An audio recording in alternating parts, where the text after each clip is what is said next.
it's definitely a very complex relationship. The basis for the normalization was that because we have a disputed border, the entirety of the border, which is almost 3,500 kilometers, is disputed. What happened in 2020 was that in violation of multiple agreements, the Chinese actually moved a very large number of troops to the line of actual control. The issue for us is, why they have disturbed that peace and tranquility, why they moved those troops. I would say roughly, you can say about 75% of the disengagement problems are sorted out. Trade has got affected and the exchanges have got affected. So it is not normal, I mean, to put it very politely. Any radical shift or change or presence in the Indian Ocean is something we will take into our security calculus. Of course, one key question is about the relationship between India and China. We have seen difficult moments in the Himalaya on the border. We see a kind of competition in the Indian Ocean. How would you describe the relationship between China and India? I'll need a lot of adjectives. I mean, it's definitely a very complex relationship because if you look at it, these are two civilizational states. They have a long history. They are also states who at various points of time in history were very big in the global economy, in the global society. They had bad periods in their history. Both of them are reviving, are rejuvenating in a way. And also as civilizational societies, they are, their borders, their identity, their interests, these are getting more sharply defined, which happens in a more modern age. And they are the only two countries which have a population of more than 1 billion. And what happens normally when any country rises is it has ripple impact on the neighborhood. Now these two countries also have the singular honor of being each other's neighbors. So each one's rise has a ripple impact. They have a common neighborhood as well, and they are neighbors to each other. So if you look at all these factors, and they have different political systems, they have different economic systems. So if you take the totality of this, you can understand why I selected a safe but expressive word like complex.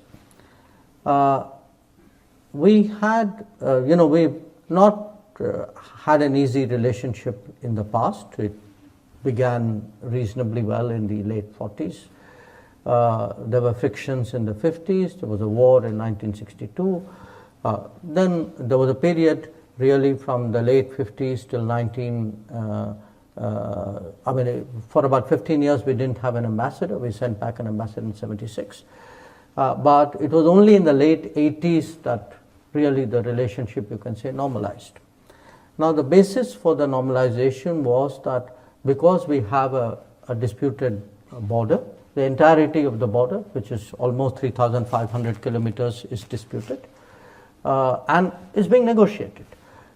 So the basis, obviously, for a good relationship, or I would say even a normal relationship, was that there would be peace and tranquility in the border.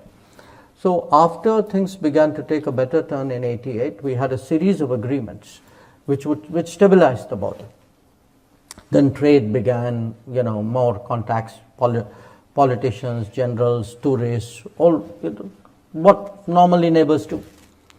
Now what happened in 2020 was that in violation of multiple agreements, for some reason which is still not entirely clear to us, we can speculate on it, the Chinese actually moved a very large number of troops to the line of actual control. at the border. And naturally, in response, we moved our troops up. It was very difficult for us because we were in the middle of a COVID lockdown at that time. They had come out of COVID, that first round of COVID. Now, we could see straight away that this was a very dangerous development because the presence of large number of troops in those extreme heights and extreme cold in near proximity could lead to a mishap. And that's exactly what happened in June of 2020. So the issue for us is, why they have disturbed that peace and tranquility, why they moved those troops, and how do you now deal with this very close-up situation? So we've been negotiating now for close to 4 years. And the first step of that is what we call disengagement, which is that their troops go back to their normal operating bases and our troops go back to our normal operating bases. And where required, we have an arrangement about patrolling, because both of us patrol regularly in that border, because as I said, it's not a legally delineated border. Those negotiations are going on. We made some progress. I would say roughly, you can say about 75% of the disengagement problems are sorted out. We still have some things to do. But there's a bigger issue that, if both of us have brought forces close up, and in that sense, there's the level of militarization of the border has increased. How does one deal with it? I think we have to deal with it. But in the meanwhile, after the clash, it has affected actually the entirety of the relationship, because you can't have violence on the border and then say the rest of the relationship is insulated from it. So trade has got affected, and the exchanges have got affected. So it is not normal, to put it very politely.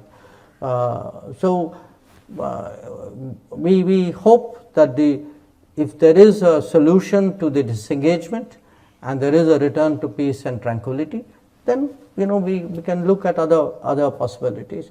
So that is the immediate issue. But I think there are larger issues in respect of India-China. We have long struggled with the trade issue. I've been ambassador in China, so I can tell you from my time there that we are talking, 15 years ago, that we feel that the economic relationship with China has been very unfair. It has been very imbalanced, that we don't have the market access there. They have much better market access in India. We have concerns today, again, this is autonomous of the border situation in various areas, technology, in telecom, in digital, and those are issues. And now, as you've said, we also do monitor very carefully what happens in the Indian Ocean. So for us, any radical shift or change of presence in the Indian Ocean is something we will take into our security calculus. If you like this video, then like, share and subscribe to ET Now.